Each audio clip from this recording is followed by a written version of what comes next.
दोस्तों, आप लोगों ने अलेक्जेंडर द ग्रेट यानी सिकंदर का नाम तो बड़ी अच्छी तरह से सुना ही होगा, क्योंकि ये हमारी दुनिया का वो इंसान था कि जिसकी गिनती इतिहास के सबसे बड़े विजेताओं में की जाती है।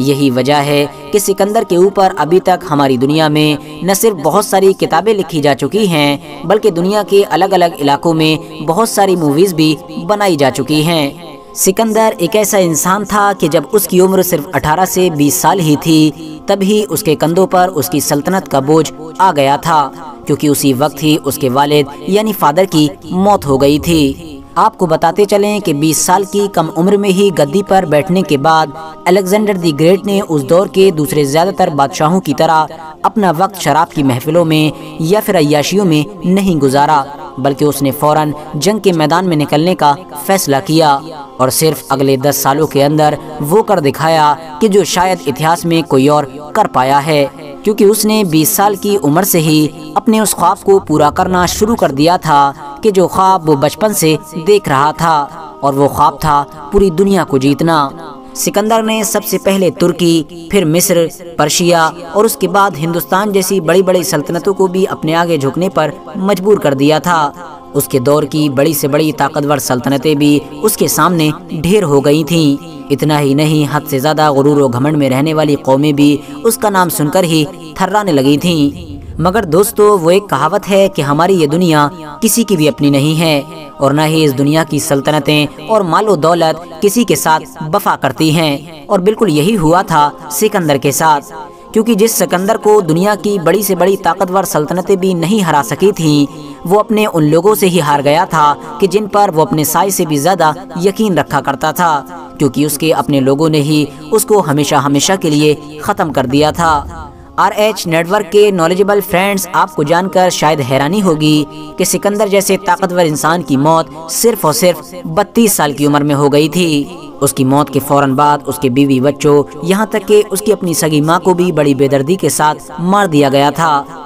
उसकी छोड़ी हुई सल्तनत पर भी उसके सिपह सालारों ने कब्जा कर लिया था और आपस में उसको तोड़कर बांट लिया था। सिकंदर की मौत के कुछ दिनों के बाद ही उसके नाम के सिवा उसका इस दुनिया में कुछ भी नहीं रह गया था। मगर दोस्तों, ये यकीनन एक हैरानी की बात है कि सिकंदर जैसा ताकतवर जिस्म रखने वाला एक इंसान सिर्फ और सिर्फ 32 साल की उम्र में क्यों मर गया था।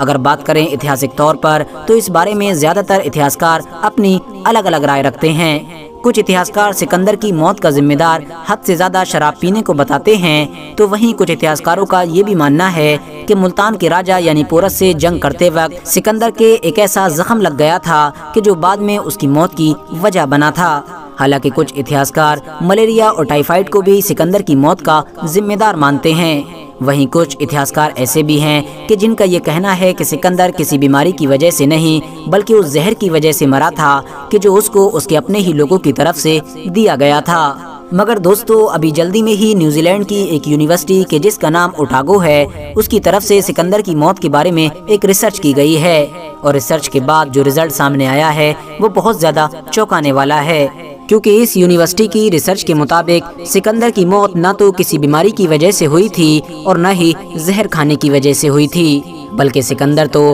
अपनी ही फौज के ताकतवर सिपह सालारों की साजिशों का शिकार हो गया था। यानी उसको उसके अपने ही भरोसेमंद लोगों ने मरने से पहले ही जिंदा दफना दिया था।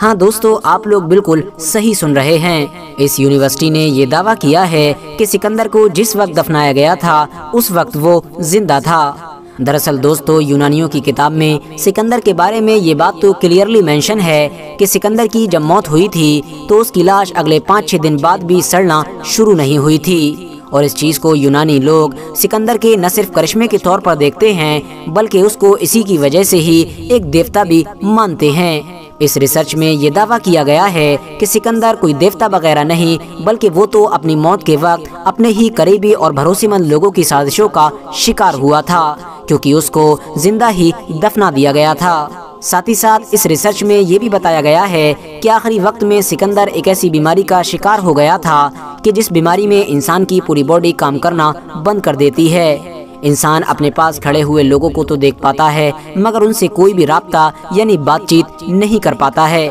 اور سکندر کو اس بری حالت میں پہنچانے والا انسان اس کا کوئی دشمن نہیں بلکہ اس کا اپنا ایسا کوئی انسان تھا کہ جس پر وہ اپنے سائے سے بھی زیادہ بھروسہ کرتا تھا، اور اس انسان نے اس کے اس بھروسے کا ہی فائدہ اٹھایا تھا۔ اس ریسرچ کو انجام دینے والے ایکسپرٹس کے مطابق جس وقت سکندر کو دفنایا جا رہا تھا اس وقت سکندر کے اندر جان باقی تھی۔ یہی وجہ تھی کہ وہ نہ صرف اپنے آس پاس کھڑے ہوئے لوگوں کو دیکھ پا رہا تھا بلکہ آسانی کے ساتھ اپنے سارے سپہ سالاروں کو بچی ہوئی سلطنت کے لیے جھگڑا کرتے ہوئے بھی دیکھ رہا تھا۔ وہ دیکھ رہا تھا کہ اس کی سلطنت کو کس طرح سے برباد کیا جا رہا ہے۔ سکندر کے دشمنوں نے اس کی باڈی کو دفنانے کے لیے مصر سے کچھ ایسے ہنرمند لوگوں کو بھی بلایا تھا کہ جو ہنرمند لوگ اس دور میں باڈی کو اس طرح سے دفنایا کرتے تھے کہ جس طرح سے مصر کے پرانے بادشاہوں کو یعنی فرعونوں کو دفنایا جاتا تھا۔ فی الحال دوستو، سکندر کی موت جیسے بھی ہوئی ہو لیکن اس بات میں کوئی شک نہیں ہے کہ اس کی موت کے بعد اس کے سپہ سالاروں نے آپس میں لڑ جھگڑ کر اس کی پوری سلطنت کو پوری طرح سے برباد کر دیا تھا۔ سکندر کے بیوی بچوں کو یہاں تک کہ اس کی اس ماں کو بھی قتل کر دیا گیا تھا کہ جس ماں کی محبت کی وجہ سے اس نے اپنے باپ کو بھی چھوڑ دیا تھا۔ سکندر کی موت کے بعد سکندر کے سپہ سالاروں کی آپسی لڑائی کا ہی نتیجہ تھا کہ سکندر نے جتنی تیزی کے ساتھ اپنی سلطنت کو بڑا کیا تھا اس کی موت کے بعد اس کی سلطنت اتنی ہی تیزی کے ساتھ ختم ہو گئی تھی۔ فی الحال آج کی اپنی ویڈیو کو ہم یہیں پر ختم کرتے ہیں۔ ویڈیو پسند آنے پر نہ صرف ویڈیو کو لائک کریں بلکہ اپنے فرینڈز کے ساتھ بھی ضرور شیئر کریں، اور اسی طرح کی نالجبل اور ہسٹوریکل ویڈیوز ہمیشہ دیکھنے کے لیے ہمارے اس چینل کو سبسکرائب کر کے ساتھ ہی میں بیل آئیکن کو بھی پریس کر دیں۔